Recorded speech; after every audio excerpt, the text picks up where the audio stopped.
Good morning. আজ class 6 এর ম্যাথে আজকে শেখাবো রেখা, রেখাংশ, রশ্মি আর বিন্দু সম্পর্কে আজকে আলোচনা করব। রেখা, রেখাংশ, রশ্মি এবং বিন্দু। আচ্ছা, এবার দেখো, প্রথমে দেখো বিন্দু। বিন্দু জিনিসটা কিরকম দেখতে, এরকম যদি একটা ডট দিয়ে দাও, এটা হচ্ছে বিন্দু। এটা কিভাবে লেখা যাবে? যার দৈর্ঘ্য, প্রস্থ ও উচ্চতা এতই কম যে সাধারণভাবে মাপা যায় না। যার দৈর্ঘ্য, প্রস্থ, উচ্চতা এতই কম যে সাধারণভাবে মাপা যায় না, কিন্তু অবস্থান আছে। কিন্তু অবস্থান আছে, সেই ছোট দাগগুলিকে বিন্দু বলা হচ্ছে। ঠিক আছে, এরপর দেখো বিন্দু এখানে আছে সমরেখ বিন্দু, সমরেখ বিন্দু, অসমরেখ বিন্দু। সমরেখ বিন্দুটা আগে দেখে নি। তিন বা তিনের বেশি বিন্দু যারা একই সরলরেখায় আছে তাদের সমরেখ বিন্দু বলে। যারা তিন বা তিনের বেশি বিন্দু যারা একই সরলরেখায় আছে তাদের সমরেখ বিন্দু বলে। যেমন দেখো x y z, এরা একটাই সরলরেখা আছে, এদের বলা হচ্ছে সমরেখ বিন্দু। এবার অসমরেখ বিন্দু, তিন বা তিনের বেশি বিন্দু যারা একই সরলরেখায় থাকে না তাদের অসমরেখ বিন্দু বলা হচ্ছে। যেমন a b c d, আর এগুলো হচ্ছে একটা সরলরেখার মধ্যে আনা যাবে না। ঠিক আছে, অসমরেখ বিন্দু। এর পরেরটা দেখে নাও সরল রেখাংশ। সরল রেখাংশ, সরল রেখাংশ কেবলমাত্র দৈর্ঘ্য আছে। সরল রেখাংশে কেবলমাত্র দৈর্ঘ্য আছে, প্রস্থ উচ্চতা নেই এবং দুই প্রান্তে দুটি বিন্দু আছে। দেখো দুই প্রান্তে দুটি বিন্দু আছে এবং এদের দৈর্ঘ্য মাপা যায়। যেমন মনে করো এখানে ছবিটা আঁকলে এ বিন্দু আর বি বিন্দু লাস্টে যোগ করে দিলে এটা হলো সরল রেখাংশ। সরল রেখাংশ।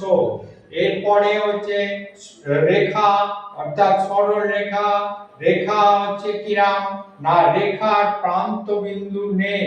রেখার কিন্তু কোনো প্রান্ত বিন্দু নেই। এদের দুই দিকে যত খুশি বাড়ানো যায়, এদের দুই দিকে যত খুশি বাড়ানো যায়, আর এবং হচ্ছে এদের দৈর্ঘ্য মাপা যায় না। এদের দৈর্ঘ্য মাপা যায় না। রেখা দুই প্রকারের, যেমন সরল রেখা এবং বক্ররেখা। সরল রেখা কিরকম, এখানে দেখো a আর b দুটো বিন্দু, এবার দুদিকে তীর চিহ্ন দেওয়া আছে, তাই এদের দুই দিকে যত খুশি বাড়ানো যাচ্ছে। এবার দেখো সরল রেখা, এটা কি না, দিক পরিবর্তন করতে হয় না, এদের দিক পরিবর্তন করতে হয় না। এবার বক্ররেখা, এদের দিক পরিবর্তন করতে হয়, এদের বক্ররেখার দিক পরিবর্তন করতে হয়। বক্ররেখা যেমন মনে করো যে খোয়া ইট, তার হচ্ছে পাশগুলো কি হচ্ছে সমান নয়, আর যেমন হচ্ছে রাস্তাতে ফেলে রাখা হয়। আচ্ছা, এরপরে হচ্ছে রশ্মি। রশ্মি, রশ্মি একদিকে একটি প্রান্ত বিন্দু আছে, অন্যদিকে প্রান্ত বিন্দু নেই এবং দৈর্ঘ্য মাপা যায় না। দৈর্ঘ্য মাপা যায় না। রশ্মি দেখো এ বিন্দুটা ঠিক আর বি বিন্দুটা যত ইচ্ছা বাড়ানো যায়, এটা হচ্ছে রশ্মি। এরপর দেখো রেখা, রেখাংশ, রশ্মি আর বিন্দুর এখানে হচ্ছে সমবিন্দু সরল রেখাংশ কাকে বলে। সমবিন্দু সরল রেখাংশ, এইগুলো পরীক্ষায় বেশিরভাগ পড়ে, একটু শিখে নাও।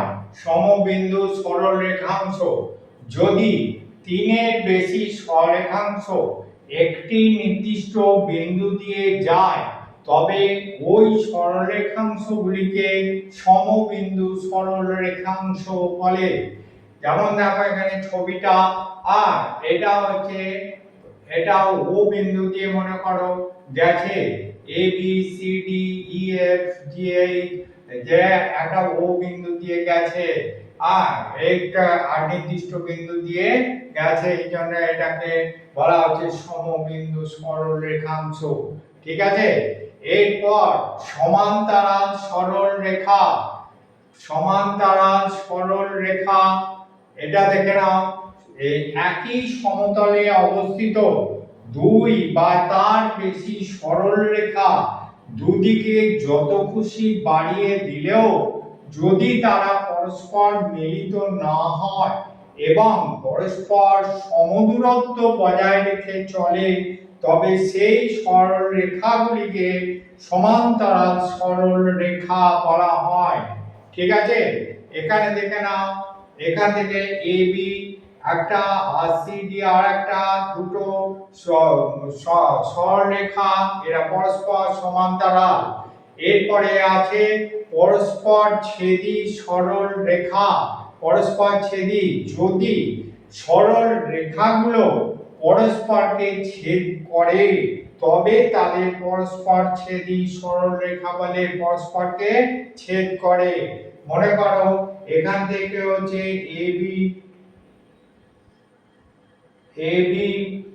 আর এটা হচ্ছে এবি আর এটা হচ্ছে সিডি, দুটো সরল রেখা পরস্পরকে ও বিন্দুতে ছেদ করলো, পরস্পরকে ও বিন্দুতে ছেদ করলো, তাহলে এরা হলো পরস্পর ছেদি সরল রেখা।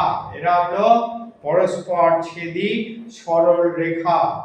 এবার দেখো, যদি এই কোশ্চেনটা সবথেকে বেশি পড়ে পরীক্ষায়, এটা শিখে নাও, দুটি নির্দিষ্ট বিন্দু দিয়ে কটি সরল রেখা আঁকা যায়। দুটি নির্দিষ্ট বিন্দু দিয়ে, মনে করো এখানে এ একটি বিন্দু, বি একটি বিন্দু, এই দুটো বিন্দু যোগ করলে কটা সরল রেখা আঁকা যাবে? এই দুটো বিন্দু দিয়ে কেবলমাত্র একটি নির্দিষ্ট সরলরেখা আঁকা যাবে, নির্দিষ্ট সরলরেখা আঁকা যাবে। যদি আমার এই অঙ্কগুলো ভালো লাগে তাহলে আমার চ্যানেল হচ্ছে রামকৃষ্ণ টিউটোরিয়াল, এটাকে সাবস্ক্রাইব করবে। সাবস্ক্রাইব করলে আরো নতুন নতুন ভিডিও তোমরা দেখতে পাবে এবং যা শিখে নিতে পারবে, আগে ভাগে শিখে নিতে পারবে। আজ এই পর্যন্তই, পরে আবার দেখা হবে।